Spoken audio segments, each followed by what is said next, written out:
സിനിമയും കഴിഞ്ഞ് തൻ്റെ ബോയ്ഫ്രണ്ടിൻ്റെ കയ്യിൽ വട്ടം ചുറ്റിപ്പിടിച്ചു പുറത്തിറങ്ങിയതാണ് അഞ്ജന. നേരെ ചെന്നുപെട്ടത് മാനസയുടെ മുന്നിലും. മാറിൽ കൈ പിണച്ചു കെട്ടി തന്നെ ഉറ്റുനോക്കുന്ന മാനസയെ കണ്ടതും അഞ്ജന ചെറുതായൊന്ന് പതറി. തൊട്ടുപിറകിൽ മയൂരി ഉണ്ടായിരുന്നു. എന്നാ അശ്വിൻ പൊയ്ക്കോ, ഞാനൊരു ഓട്ടോ പിടിച്ച് പൊയ്ക്കോളാമെന്ന് പറഞ്ഞ അഞ്ജന കൂടെയുള്ളവനെ പറഞ്ഞു വിട്ടു. മാനസയും മയൂരിയും ശ്രദ്ധിക്കാതെ മുന്നോട്ട് നടന്നു. ഹലോ ബേബി, ഒന്ന് നിന്നേ. മാനസയുടെ പിൻവിളി കേട്ട് അഞ്ജന ഒന്ന് നിന്നു. ഷോ, പെട്ടല്ലോ ഈശ്വര എന്നും പതിയെ പറഞ്ഞു അഞ്ജന മാനസക്ക് നേരെ തിരിഞ്ഞു. ആരാ, എന്ത് വേണം? അഞ്ജന ഇല്ലാത്ത ഗൗരവമൊക്കെയും മുഖത്ത് വരുത്തിക്കൊണ്ട് ചോദിച്ചു. അല്ല, മൊത്തത്തിൽ ബേബിക്ക് എത്ര സെറ്റപ്പ് ഉണ്ട്? മാനസ പരിഹാസ രൂപേണ ചോദിച്ചു. അതൊക്കെ ചോദിക്കാൻ നീ ആരാ? അഞ്ജന പിന്നെയും ഗൗരവം വരുത്താൻ ശ്രമിച്ചു. ഞാൻ ആരെങ്കിലും ആയിക്കോട്ടെ. അതെ, ആ പോയത് ബേബിയുടെ പുതിയ ലൈനാണോ? അപ്പോൾ CI ആര്യൻ ആളെ നീ തേച്ച് കാണുമല്ലേ? ഷോ, കഷ്ടമുണ്ട് കേട്ടോ. മാനസ അഞ്ജനയെ പുച്ഛിച്ചു. ഞാൻ തേക്കുകയോ വാർക്കുകയോ എന്ത് വേണേലും ചെയ്യും, അതൊന്നും നിന്നോട് പറയേണ്ട ആവശ്യമില്ല. അഞ്ജനയുടെ ഈ സംസാര ശൈലി മാനസക്ക് ഇഷ്ടമായില്ല. അവൾ തൻ്റെ പോക്കറ്റിൽ നിന്നും ഫോൺ എടുത്ത് അതിൽ നിന്നും നേരത്തെ എടുത്ത ഫോട്ടോ അഞ്ജനയ്ക്ക് നേരെ ഉയർത്തി കാണിച്ചതും ആ ഒരു നിമിഷം അഞ്ജന ശരിക്കും പതറി. ഇത് ഞാൻ CI ആര്യൻ്റെ നമ്പറിലേക്ക് അയച്ചു കൊടുക്കട്ടെ? മാനസയുടെ ഭീഷണിക്ക് മുന്നിൽ അഞ്ജനയ്ക്ക് പിടിച്ചു നിൽക്കാനായില്ല. അയ്യോ എൻ്റെ പൊന്നേട്ടത്തി, ചതിക്കല്ലേ എന്ന് ക്ലാസ് ഉണ്ടെന്ന് കള്ളം പറഞ്ഞിട്ടാണ് വീട്ടിൽ നിന്ന് ഇറങ്ങിയത്. ഈ ഫോട്ടോ എങ്ങാനും ഏട്ടൻ കണ്ട പിന്നെ ഞാൻ തീർന്ന്. സത്യത്തിൽ ഞാൻ CI ആര്യൻ്റെ അനിയത്തിയാ. അത് പിന്നെ അന്ന് ഏട്ടൻ അങ്ങനെയൊക്കെ അഭിനയിക്കാൻ പറഞ്ഞപ്പോൾ ഞാൻ ഒന്ന് പൊലിപ്പിച്ചു എന്നേ ഉള്ളൂ, അല്ലാതെ ഞാൻ കാമുകിയൊന്നും അല്ല, തങ്കച്ചിയാ. അഞ്ജന പറഞ്ഞതൊക്കെയും കേട്ടത് മാനസയും മയൂരിയും പരസ്പരം മുഖത്തോട് മുഖം നോക്കി. അങ്കമാലിയിലെ അമ്മാവൻ അല്ല ഈ CI ആര്യൻ സാർ ആരാന്നാ പറഞ്ഞത്? മയൂരി ഒന്നുകൂടി ഉറപ്പ് വരുത്താൻ വേണ്ടി ചോദിച്ചു. എൻ്റെ സ്വന്തം ഏട്ടനാ. അതെ, എൻ്റെ ഏട്ടത്തിയാണേ സത്യം, ഞാൻ അങ്ങേരുടെ പെങ്ങളാ. അതിനിടയിൽ അഞ്ജന മാനസയെ പിടിച്ച് സത്യം ചെയ്തു. ശരി, നിന്റെ ഏട്ടനാണ്, സമ്മതിച്ചു.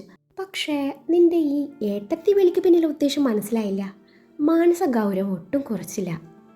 ഒന്ന് പോ ഏട്ടത്തി, ഒന്നും അറിയാത്ത പോലെ. ഒറ്റ അടി വെച്ച് തരും കേട്ടോ. ഏട്ടത്തി പ്രപ്പോസ് ചെയ്ത കാര്യം ഏട്ടൻ എന്നോട് പറഞ്ഞു. കൊച്ചു കള്ളി. അന്നേരം മാനസ ചെറുതായി ഒന്ന് ഇളിച്ച് കാണിച്ചു. അതിന് നിന്റെ ഏട്ടന് എന്നെ ഇഷ്ടമല്ലല്ലോ, മാനസ പരിഭവിച്ചു. ആര് പറഞ്ഞു ഇഷ്ടമല്ലെന്ന്?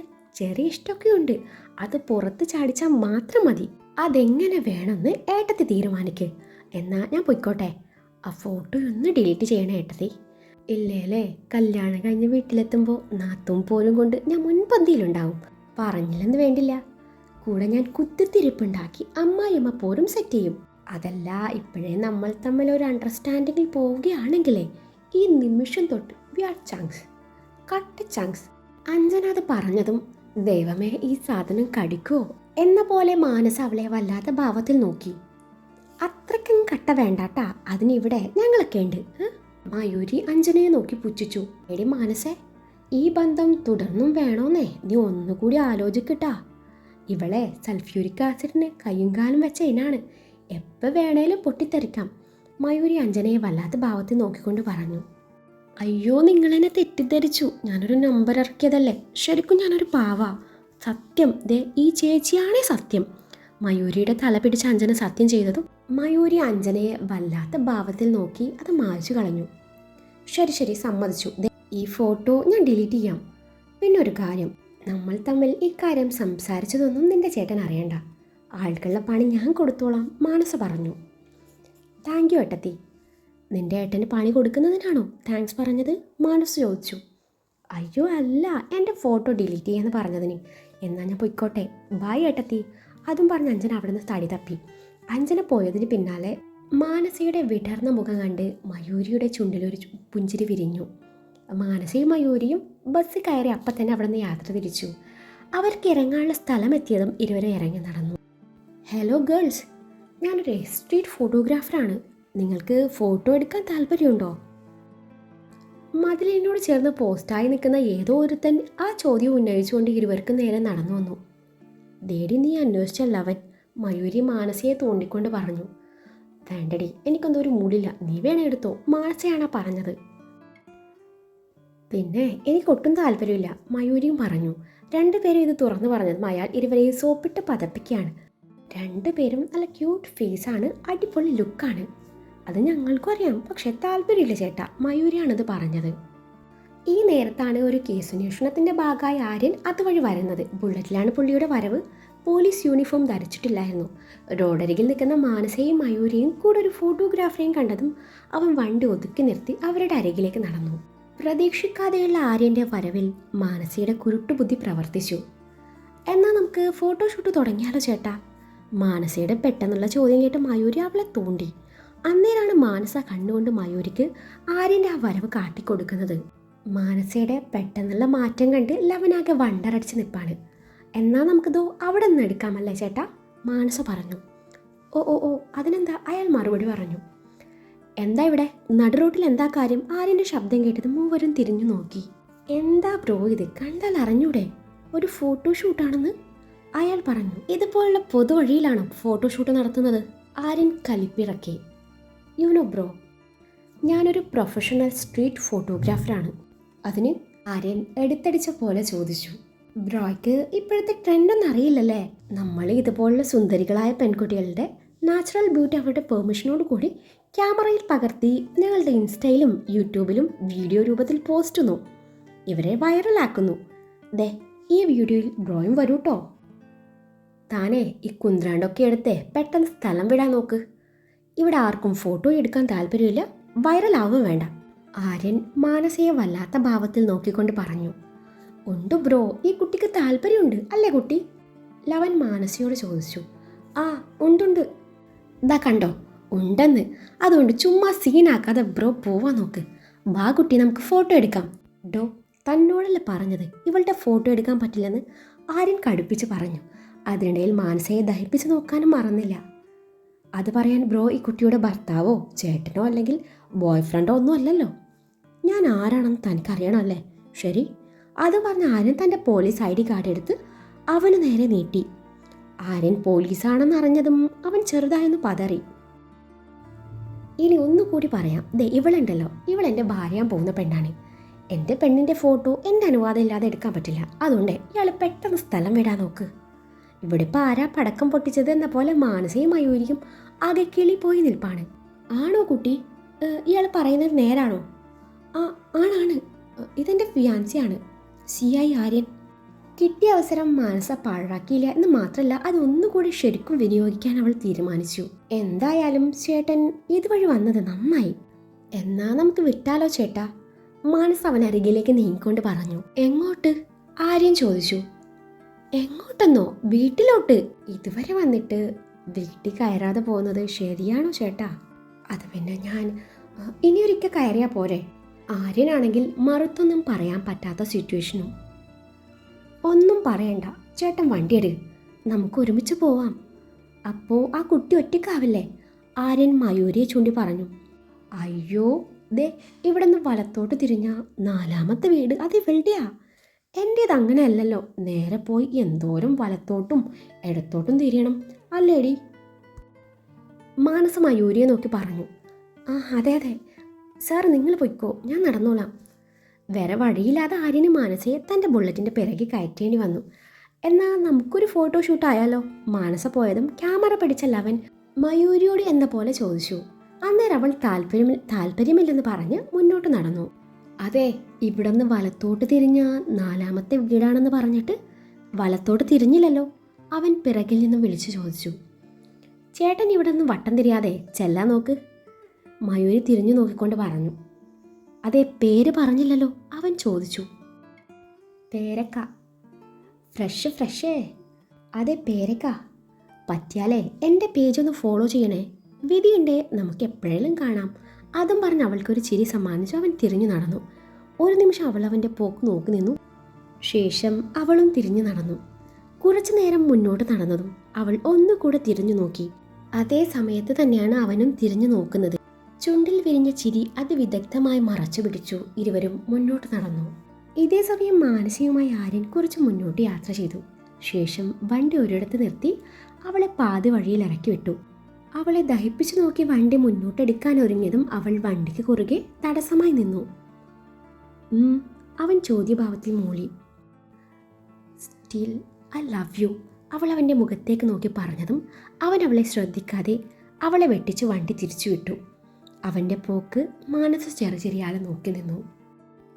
അഗസ്ത്യയുടെ തിരക്കൊക്കെ കഴിഞ്ഞു. ലഞ്ച് കഴിക്കുമ്പോൾ ഏകദേശം 3 മണി ആവാറായിട്ടുണ്ടായിരുന്നു. ആ നേരത്താണ് അഗസ്ത്യ ദിഷയുടെ ഫോണിലേക്ക് വിളിക്കുന്നത്. എന്നാൽ ഒരുപാട് തവണ വിളിച്ചിട്ടും അവൾ കോൾ അറ്റൻഡ് ചെയ്തില്ല.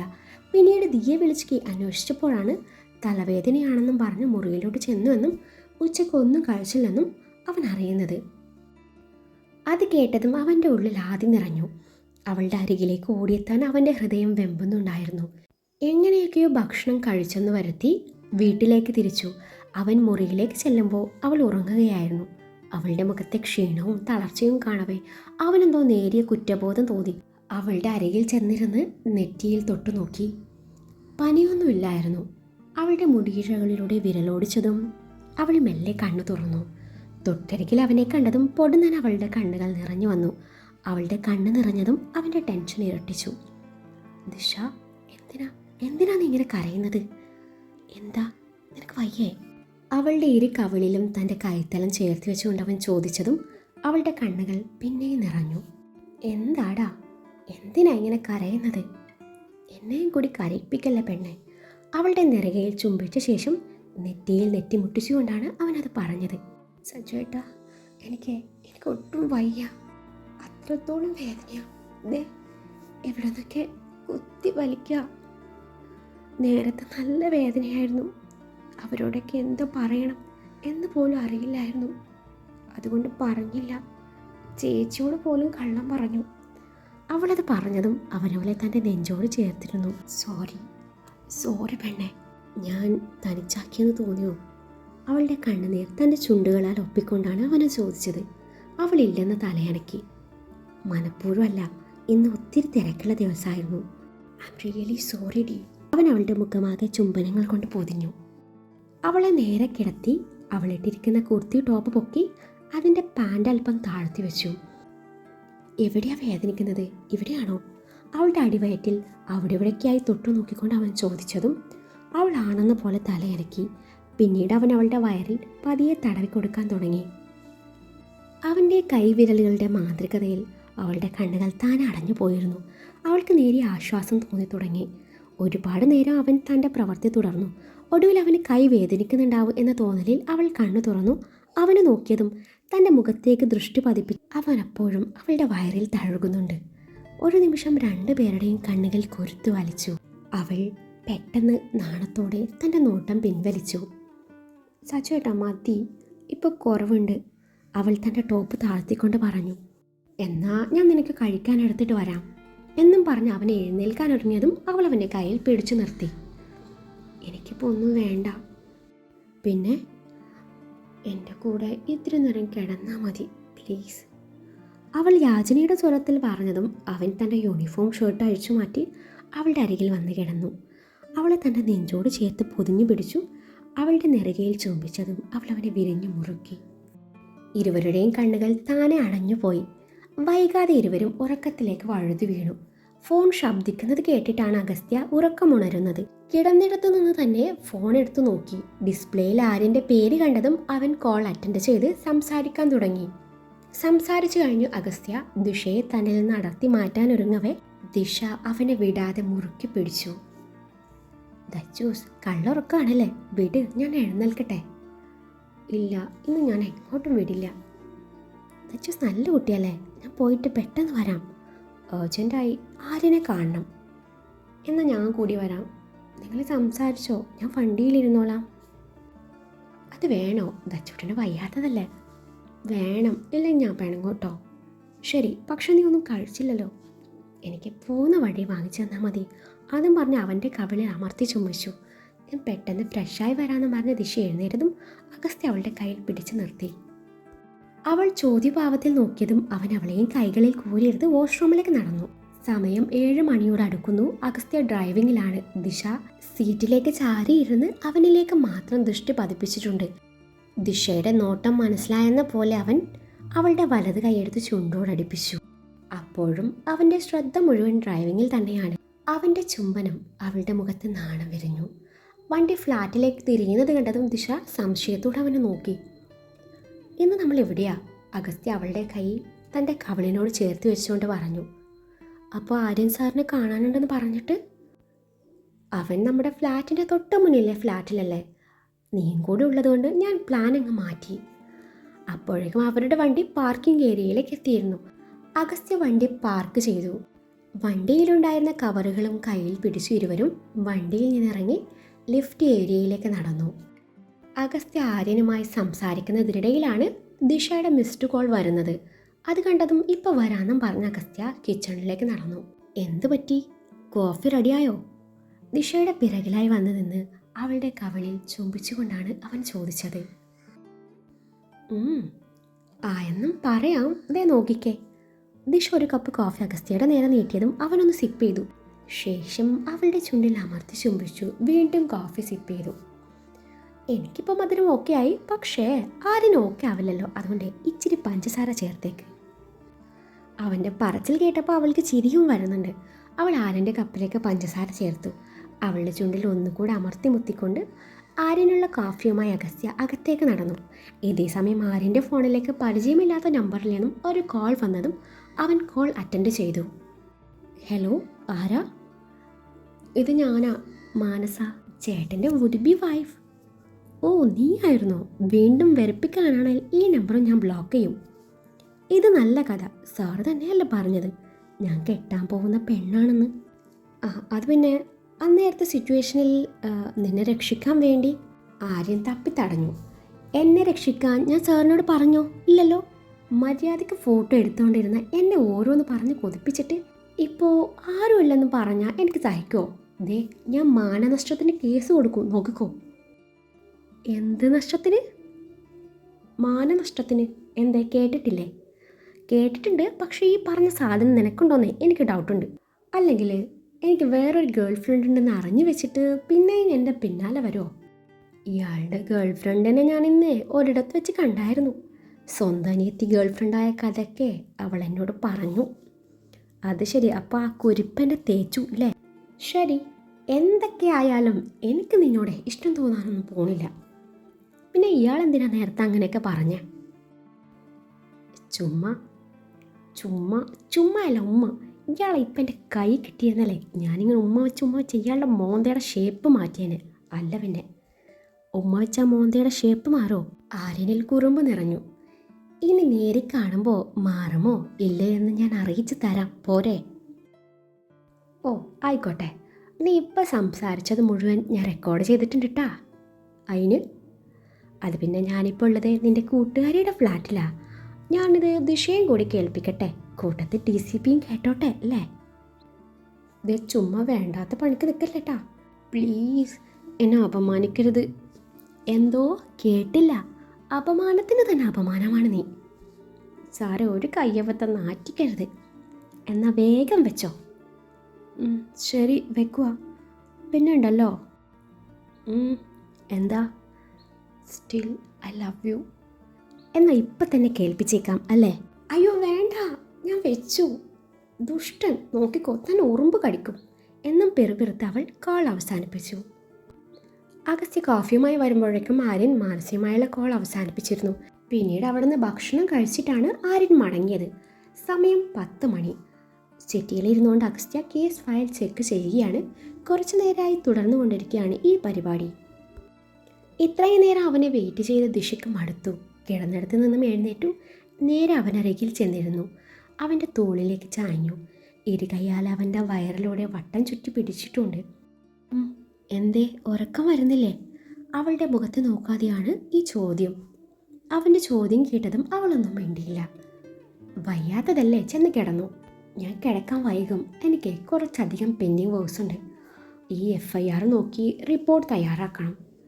എന്നിട്ടും അവൾ അനങ്ങിയില്ല. ചെല്ല് തച്ചൂസ്, ഇങ്ങനെ വാശി പിടിക്കല്ലേ. ഈയിടെയായി പെണ്ണിന് വാശി ഇത്തിരി കൂടുതലാണ്.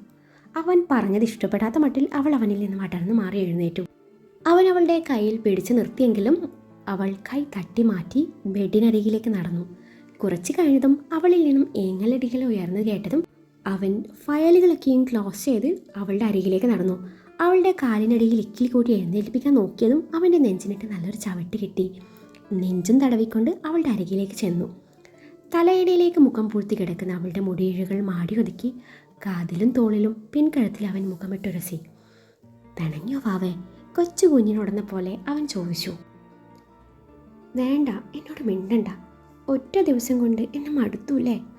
അവന് നേരെ തിരിഞ്ഞുകൊണ്ട് അവൾ പറഞ്ഞു. അവളുടെ കണ്ണക്കയും ചുവന്ന് കലങ്ങിയിട്ടുണ്ട്. അയ്യോ, ആര് പറഞ്ഞു? അങ്ങനെ മടുക്കുമെന്ന് തോന്നുന്നുണ്ടോ? അതും പറഞ്ഞ് അവളുടെ കഴുത്തിലേക്ക് അവൻ മുഖം പൊഴുത്തി. വേണ്ട, എന്നെ തൊടണ്ട, ഞാൻ പിണക്കാം. ചുണുങ്ങിക്കൊണ്ട് തൻ്റെ നഖങ്ങൾ കൊണ്ട് അവനിൽ അവൾ പോറൽ വീഴ്ത്തി. എനിക്ക് നോവുന്നടി.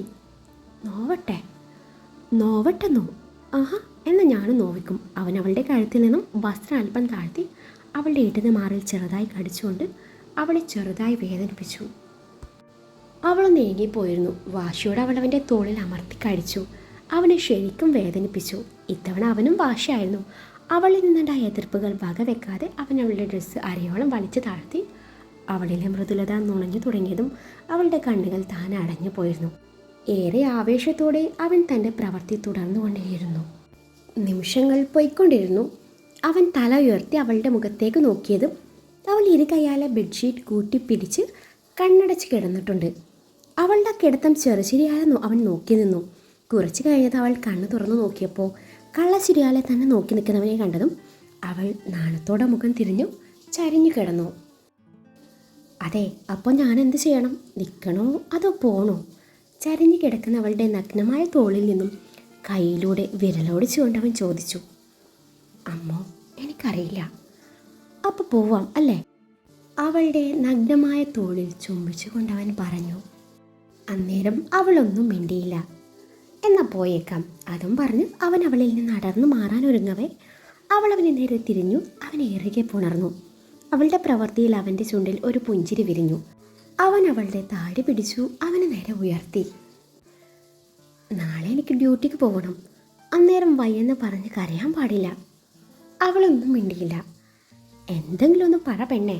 അന്നേരം നാണത്തോടെ അവൾ അവൻ്റെ നെഞ്ചിൽ അമർത്തി കടിച്ചു. നീ എന്നെ കൊല്ലോടി പട്ടിക്കുട്ടി. സച്ചു കേട്ടാ, എന്നെ ഇങ്ങനെ കെട്ടിപ്പിടിച്ച് കിടന്നാൽ മതി. വേറൊന്നും വേണ്ട. വേറൊന്നും വേണ്ടേ? ഒന്നും. എന്നാ എനിക്ക് വേണം. എന്നെ ഓരോന്ന് കാട്ടി കൊതിപ്പിച്ചിട്ട് ഇപ്പം കെട്ടിപ്പിടിച്ച് കിടന്നാൽ മതിയെന്നോ? അതെവിടത്തെ ന്യായം? അവളുടെ നെറുകയിൽ അവൻ ചുംബിച്ചു. അതോടൊപ്പം അവൻ്റെ കൈവിരലുകൾ അവളിൽ കുസൃതി കാട്ടി അലഞ്ഞു നടന്നു. സച്ചുവേട്ടാ, വേണ്ടെന്ന്. എന്ത് വേണ്ടെന്ന്? അവളെയും കൊണ്ട് കെട്ടിപ്പിടിച്ചുകൊണ്ട് ബെഡിലൂടെ അവൻ മറിഞ്ഞു. അവളുടെ ചുണ്ടുകൾ കവർന്നുകൊണ്ട് അവളിൽ ശേഷിക്കുന്ന വസ്ത്രങ്ങൾ അടർത്തി മാറ്റി. അവനും സ്വയം വിവസ്ത്രനായി അവളിലേക്ക് അമർന്നു. വീണ്ടും ഒരു പ്രണയവേശയ്ക്ക് അവിടം തുടക്കം കുറിക്കുകയായിരുന്നു. പിറ്റേന്ന് രാവിലെ ദിശയെ ഇന്ദ്രപ്രസ്ഥത്തിലാക്കി അഗസ്ത്യ ഡ്യൂട്ടിക്ക് പോയി. അതിന് തൊട്ടടുത്ത ദിവസം അച്ചമ്മയുടെ പിറന്നാളായിരുന്നു. അത് കഴിഞ്ഞ് ഇരുവരും ഫ്ലാറ്റിലേക്ക് തന്നെ തിരിച്ചു. 2 ദിവസത്തിന് ശേഷം, ദിശ ഒന്ന് പെട്ടെന്ന് വാ, സമയമായി.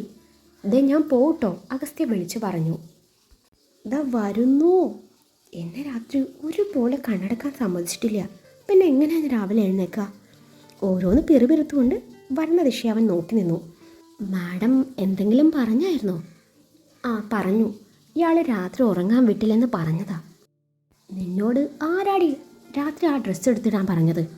ഞാനേ ഒരുവിധം പിടിച്ചു നിന്നപ്പോൾ അവളുടെ നൈൽ പോളിഷ് ഇടലും വേറെ കുറേ കലാപരിപാടികളും.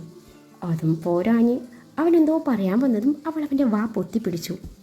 ഞാൻ പറയട്ടെന്ന് അവൻ അവളുടെ കൈ എടുത്ത് മാറ്റിക്കൊണ്ട് പറഞ്ഞു. വേണ്ട, ഇയാൾ എന്താ പറയാൻ പോകുന്നതേ എനിക്കറിയാം, പോടുന്നു. അവൾ അവനിൽ നിന്നും കൈ പിൻവലിച്ചുകൊണ്ട് പിണക്കം നടിച്ചു. അതിന് ഞാനില്ലാത്തതൊന്നല്ലല്ലോ പറഞ്ഞത്, ഉള്ളതല്ലേ. ഉള്ളതായാലും ഇല്ലാത്തതായാലും രാത്രി നമുക്കിടയിൽ നടന്നതൊന്നും ഇയാൾ ഒന്നുകൂടെ എന്നെ ഓർമ്മിപ്പിക്കണമെന്നില്ല. എനിക്ക് എല്ലാം നല്ല പോലെ ഓർമ്മയുണ്ട്. അവൾ കൃത്രിമ ദേഷ്യത്തോടെ ഫ്ലാറ്റ് പൂട്ടി അവനെ ശ്രദ്ധിക്കാതെ ഇറങ്ങി നടന്നു. മാഡം, ഞാനും ഉണ്ട്, അവൻ പിന്നിൽ നിന്ന് വിളിച്ചു പറഞ്ഞു. അവളൊന്നും മിണ്ടാതെ മുന്നോട്ട് നടന്നു. ദിശ ലിഫ്റ്റിനരികിലെത്തി. ലിഫ്റ്റ് ഓപ്പൺ ആയതും അവനും പാഞ്ഞു കയറി. അവൻ ദിശയുടെ നേരെ ഓപ്പോസിറ്റായി നിന്നു. അവളുടെ മുഖത്തേക്ക് തന്നെ നോക്കി നിന്നു. അവളുടെ ദേഷ്യം നിറഞ്ഞ മുഖം കാണാൻ വേണ്ടിയായിരുന്നത്. കുറേ നേരമൊന്നും അവൾക്ക് പിടിച്ചു നിൽക്കാനായില്ല. നാണത്തോടെ അവൾ അവൻ്റെ കയ്യിൽ പിച്ചി. ലിഫ്റ്റിൽ വേറെയും ആൾക്കാരുണ്ടായിരുന്നു. കൂട്ടത്തിൽ 2 കോളേജ് പിള്ളേരും. Hi sir, good morning. Morning sir, ഞങ്ങൾ സാറിനെ കാണാനിരിക്കുമായിരുന്നു. ഞങ്ങൾ MES വിമൻസ് കോളേജിലെ സ്റ്റുഡൻസ് ആണ്. ഞങ്ങൾക്ക് സാറിൻ്റെ ഒരു അപ്പോയിൻമെൻറ്റ് വേണമായിരുന്നു. കൂട്ടത്തിൽ ഒരുവൾ പറഞ്ഞു. എന്തിനാണ് എന്ന പോലെ അഗസ്ത്യ ചോദ്യഭാവത്തിൽ അവരെ നോക്കി. അത് പിന്നെ കോളേജ് ഡേക്ക് ഗസ്റ്റായിട്ട് വരാൻ പറ്റുമോയെന്നറിയാൻ അവർ നേരിയ ഭയത്തോടെ ചോദിച്ചു. ഇത് കേട്ടതും ദിഷയുടെ മുഖം ചുളുങ്ങി. എന്നാണ് പ്രോഗ്രാം? അഗസ്ത്യ ചോദിച്ചു. അടുത്ത മാസം 2-ാം തീയതി. അയ്യോ, അടുത്ത മാസം 2-ാം തീയതി പറ്റില്ലല്ലോ, ദിഷ അതിനിടയിൽ കയറി പറഞ്ഞു. അവളുടെ പറച്ചിൽ കേട്ട് അഗസ്ത്യ അവളെ നോക്കി. സച്ചു ഏട്ടാ, എന്താ ഇങ്ങനെ നോക്കുന്നത്? അന്നല്ലേ സച്ചുവേട്ടൻ്റെ കസിൻ്റെ മാരേജ്. ഏത് കസിൻ്റെ മാരേജിൻ്റെ കാര്യമാണ് ഇവൾ പറയുന്നതെന്ന പോലെ അഗസ്ത്യ പിന്നെ അവളെ വല്ലാത്ത ഭാവത്തിൽ നോക്കി നിന്നു. എന്നാൽ പിന്നെ 3-ാം തീയതി വെച്ചാലോ?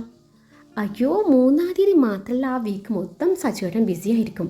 ദിഷ പിന്നെയും മുടക്കം പറഞ്ഞു. എന്നാൽ അതിൻ്റെ നെക്സ്റ്റ് വീക്ക് ആക്കിയാലോ സാർ? സോറി കേട്ടോ, ഒന്നും തോന്നരുത്. നെക്സ്റ്റ് വീക്ക് ഞങ്ങളൊരു ട്രിപ്പ് പ്ലാൻ ചെയ്തിട്ടുണ്ട്. അതുമല്ല, സച്ചുവേട്ടന് ഈ ഇനോഗ്രേഷൻ പരിപാടിയൊന്നും തീരെ താല്പര്യമില്ല. നിങ്ങൾ മറ്റാരെയെങ്കിലും നോക്കുന്നതായിരിക്കും നല്ലത്. അപ്പോഴേക്കും ഗ്രൗണ്ട് ഫ്ലോർ എത്തിയിരുന്നു. എന്നാൽ ശരി സാർ, ബായ്, അവർ അഗസ്ത്യയെ നോക്കി പറഞ്ഞു. ഓ ശരി ശരി, ബായ്, മറുപടി പറഞ്ഞത് ദിശയായിരുന്നു. അഗസ്ത്യ ലിഫ്റ്റിൽ നിന്ന് ഇറങ്ങാൻ ഒരുങ്ങവേ അവൾ അവൻ്റെ കയ്യിൽ മുറുക്കി പിടിച്ചു. അവരെ നോക്കി ഒന്ന് ചിരിച്ചെന്ന് വരുത്തി. പാർക്കിംഗ് ഏരിയയിലെത്തിയതും അഗസ്ത്യ വണ്ടിയിൽ കയറി. ദിഷ കോ ഡ്രൈവിംഗ് സീറ്റിൽ കയറിയതും അഗസ്ത്യ വണ്ടി സ്റ്റാർട്ട് ചെയ്ത് മുന്നോട്ടെടുത്തു. മോൾക്ക് തീരെ കുശുമ്പില്ലല്ലേ? അവൻ പ്രത്യേക ഇനത്തിൽ ചോദിച്ചു. അങ്ങനെ സാർ ഇപ്പോൾ വിമൻസ് കോളേജിൽ പോയി ഷൈൻ ചെയ്യണ്ട. നിനക്കെന്താണ് ഇത്ര അസൂയ? പിന്നല്ലാതെ, ഒന്നാമത് അവളുമാരുടെ നോട്ടം തീരെ ശരിയല്ല. പിന്നെ ആ വിമൻസ് കോളേജിൽ ചെന്നാളുടെ അവസ്ഥ പറയണോ? കുറേ അവളുമാർ വരും സെൽഫി എടുക്കാനെന്നും പറഞ്ഞ് തൊട്ടുരുമി. നമ്മളിതെത്ര കണ്ടതാ. അവളുടെ പറച്ചിൽ കേട്ട് അഗസ്ത്യ അവളെ വല്ലാത്ത ഭാവത്തിൽ നോക്കി. അഗസ്ത്യയുടെ കാർ കോളേജിൻ്റെ കോമ്പൗണ്ടിനരികിലെത്തിയതും മാനസിയും മയൂരിയും കണ്ടതും ദിശ വണ്ടി നിർത്താൻ പറഞ്ഞു. കൂടെ അവരുടെ ക്ലാസ്മേറ്റായ പാർവതിയും ലയും ഉണ്ടായിരുന്നു. ദിശ വണ്ടിയിൽ നിന്നിറങ്ങി പാർവതിക്കും ലയക്കും അഗസ്ത്യയെ പരിചയപ്പെടുത്തി. രണ്ടും കുറേ നാളായിട്ട് പറയുന്നു DCPയെ പരിചയപ്പെടുത്തി കൊടുക്കാൻ. കൂട്ടുകാരികളെ കണ്ടപ്പോൾ തനിക്ക് തരാനുള്ള ഉമ്മയും മറന്നു എന്ന് മനസ്സിൽ പിറവിർത്തു അവൻ ദിശയെ നോക്കി. ഇപ്പം ശരിയാക്കി തരാമെന്നും പറഞ്ഞവൻ ദിശയെ വിളിച്ചു. അവൾ തിരിഞ്ഞു നോക്കി. ദിശ, ഇതേ മുൻപത്തെ പോലെ ഓടിച്ചാടി നടക്കൊന്നും വേണ്ട. മുൻപത്തെ പോലെയല്ല, അകത്ത് ഒരാൾ കൂടിയതിൻ്റെ ഓർമ്മ കൂടി വേണം. പിന്നെ കണ്ണിൽ കണ്ടതൊന്നും വാരി വലിച്ച് വയക്കേടാക്കരുത്, അത് കുഞ്ഞിന് ദോഷമാണ്. അഗസ്ത്യയുടെ പറച്ചിൽ കേട്ട് മാനസയും മയൂരിയും അവളെ വല്ലാത്ത ഭാവത്തിൽ നോക്കി. ബാക്കി 2 പേരും എടി ഭയങ്കര ഇതൊക്കെ എപ്പോ എന്ന പോലെ അവളെ നോക്കി ചിരിച്ചു. ദേഷ്യമാണെങ്കിൽ അങ്ങനെയൊന്നും ഇല്ലെന്ന പോലെ കണ്ണുകൊണ്ട് അവരോടെന്ന പോലെ പറഞ്ഞുവെങ്കിലും ഒന്നും വിശ്വസിക്കുന്ന മട്ടില്ല. ദിശ ദേഷ്യത്തോടെ അഗസ്ത്യയുടെ അരികെ വന്ന് അവരെ ദഹിപ്പിച്ചു നോക്കി. വാവേ എന്ന പപ്പ പോയിട്ട് വരാവേ എന്നും പറഞ്ഞു അവളുടെ വയറിലൊന്ന് തലോടിയതും ദിശ ഞെട്ടലോട് അവനിൽ നിന്നും അടർന്നു മാറി. ബാക്കി 4 ആകെ ബ്ലഷ് അടിച്ച് നിൽപ്പുണ്ട്. അഗസ്ത്യയുടെ വണ്ടി മുന്നോട്ട് നീങ്ങി തുടങ്ങി. ദിശ അവൻ്റെ പോക്ക് നോക്കി നിന്നു. മനസ്സിൽ എന്തൊക്കെയോ കണക്ക് കൂട്ടി. ഉച്ച കഴിഞ്ഞു സ്റ്റേഷനിൽ. സർ, പുറത്ത് 2 പേര് കാണാൻ വന്നിട്ടുണ്ട്. എന്തോ മിസ്സിംഗ് പരാതിയുമായി വന്നതാണ്. കൂടെ ഒരു കുഞ്ഞുണ്ട്. ആര്യൻ പറഞ്ഞത് കേട്ടതും അഗസ്ത്യ അവരെ അകത്തേക്ക് വിടാൻ പറഞ്ഞു. ഒരു സ്ത്രീയും പുരുഷനും അകത്തേക്ക് കയറി വന്നു. സാർ, ഞാൻ ജോസഫ്, ഇതെൻ്റെ ഭാര്യ റീന. അഗസ്ത്യ ഫയലിൽ നിന്നും തല ഉയർത്തി അവരെ നോക്കി. സാർ, ഈ ഫോട്ടോയിൽ കാണുന്ന ആള് ഞങ്ങളുടെ ഔട്ട് ഹൗസിൽ താമസിച്ച് വരികയായിരുന്നു. കുറച്ച് ദിവസമായി ഇയാൾ കാണുന്നില്ല. എന്നത്തെയും പോലെ ഈ കൊച്ചിനെ ഞങ്ങൾ ഏൽപ്പിച്ചു പോയതാണ്. പക്ഷേ ഇതുവരെയായിട്ടും ആൾ തിരിച്ചെത്തിയിട്ടില്ല. അവർ കാണിച്ച ഫോട്ടോയിലേക്ക് അഗസ്ത്യയുടെ കണ്ണുകൾ നീണ്ടു. ഫോട്ടോയിലുള്ളത് രോഹിത്താണെന്ന് കണ്ടതും അഗസ്ത്യയുടെ കണ്ണുകൾ മിഴഞ്ഞു വന്നു. ഒപ്പം അവൻ്റെ കണ്ണുകൾ ആ കുഞ്ഞിലേക്ക് നീണ്ടു.